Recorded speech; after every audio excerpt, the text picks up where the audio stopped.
এসেছি তেরি বলি না, এখানে মিষ্টি সুরের মন ভরে না, বরং 7টা কোয়েলের ধাক্কায় থরহরিকম্প লটারি ব্যবসায়। হ্যাঁ, এমনই ছবি উঠে এসেছে জিয়াগঞ্জের লটারি বাজারে। একের পর এক টেবিলে সাজানো এবং সেই টেবিল ঘিরে মেলার ভিড়। বিনা পরিশ্রমে পয়সা কামানোর নেশায় দিনভর কোয়েল সাতটায় মেতে বহু মানুষ। কি এই 7টা কোয়েল?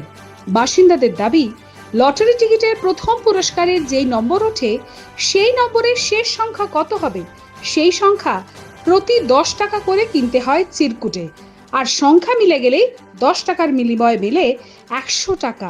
আর যেই সমস্ত লটারি বিক্রেতা এই 7টা খেলান তারাও পান মোটা অঙ্কের কমিশন। প্রতিদিন কয়েক কোটি টাকার লেনদেন চলে এই কোয়েল 7টার কারবারে। কোয়েল 7টায় জেরবার বৈধ লটারি ব্যবসায়ীরা। ব্যবসা এক ধাক্কায় 50% কমে গিয়েছে, ক্ষতি হচ্ছে লাখো লাখো টাকা, এমনটাই জানিয়েছেন এক বিক্রেতা। কোয়েল খেলা আপনাদের এলাকায় মারাত্মক হারে বেড়ে গিয়েছে, কতটা ক্ষতি হচ্ছে আপনাদের? আমাদের ব্যবসার অনেকটাই ক্ষতি। কি রকম একটু বলুন বিষয়টা। মানে ক্ষতি মানে ধরুন 50% কমে গেছে সেল।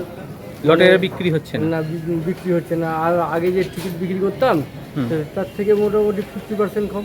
আচ্ছা, এই যে লটারি, এটা তো পশ্চিমবঙ্গ সরকারকে রাজস্ব দিয়ে চলে, অপরদিকে কোয়েল, এটা তো একেবারেই বেআইনি এবং অবৈধ, ঠিক আছে?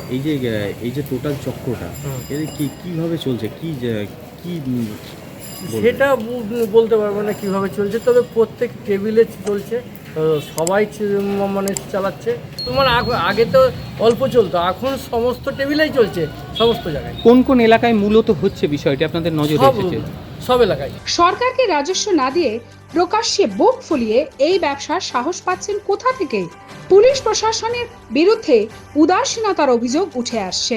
তবে আমাদের প্রতিনিধি স্থানীয় থানায় যোগাযোগ করলে পুলিশ ব্যাপারটি নিয়ে ভাবনা চিন্তা করছে বলে জানিয়েছে। ব্যুরো রিপোর্ট, লটারি সংবাদ।